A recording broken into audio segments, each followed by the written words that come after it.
So I've made a change and I am now currently on the Electro Voice RE20 and I got rid of my SM7B. The SM7B is a industry standard.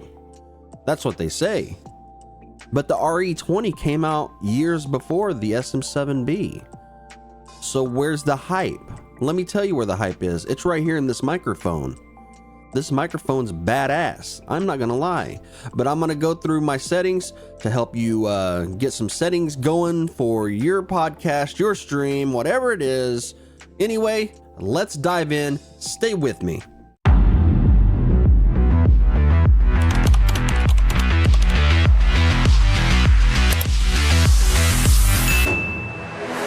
I am going to be using the GoXLR for my demonstration and for all of my settings because that's what I run on my PC. This will work over a multitude of different items, whether you have a Rode Podcster or, digital stuff on your PC, say like SteelSeries Sonar or Voicemeeter Banana, or even if you have a rack full of compressors and EQs and gates and all that stuff, these settings will migrate to those items.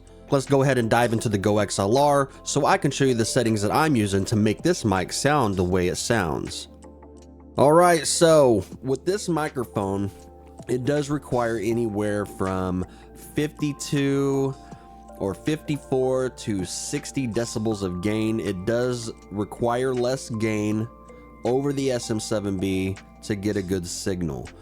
I currently run mine at 52. I like it a little lower than I like it on the lower side, and there is a reason I'll explain.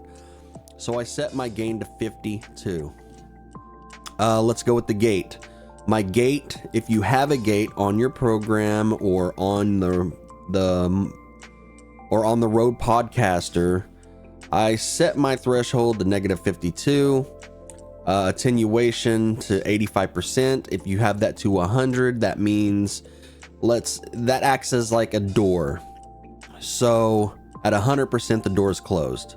When you start talking, the door opens. I don't know how to explain. It could sometimes give you like a robotic sound or robotic voice if it doesn't catch the first syllable of your word when you speak.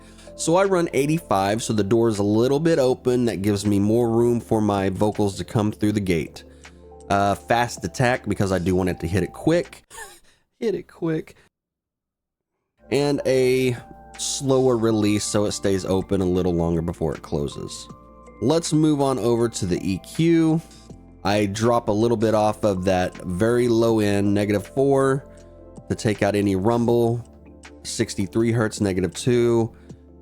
I do a +1 on the 125 hertz, so it's kind of like a small bass roll off. Don't mess with the 250 hertz. The 500 hertz I did bring down to -1 because that's where you're going to get boxiness. 1 kilohertz I left alone. 2 kilohertz I did bring down -3. The reason for this is because that's where the nasally sound of your voice might be.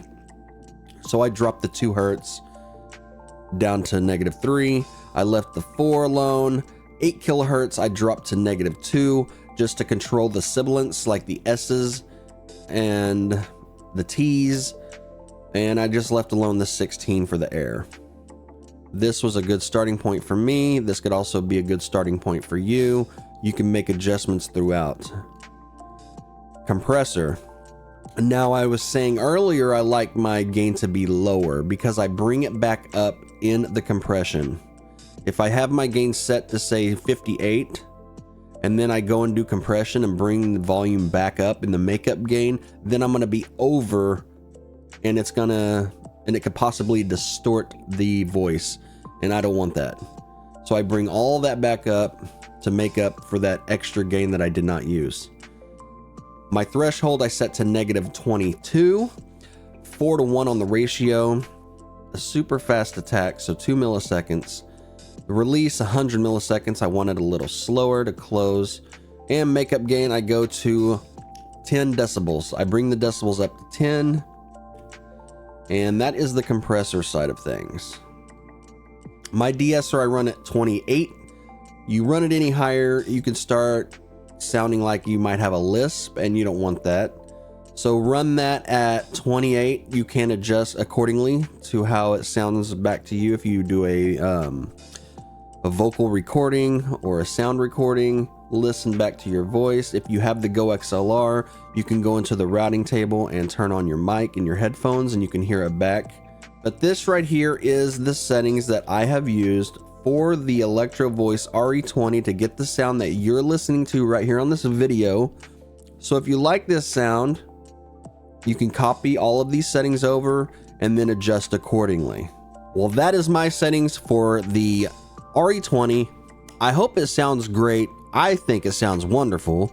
And if you found this video helpful, if you're going to try these settings, or if you do try them, come back to the video, drop me a comment, let me know what you think, let me know how I did, and yeah, hit that thumbs up, subscribe, hit the notification bell if you would, and that way you can catch me whenever I drop another video. Also, if you don't want to leave a comment, drop an emoji. That will at least shoot the video out to a broader audience. Anyway, make sure to love yourself always. I'll catch you on the next video.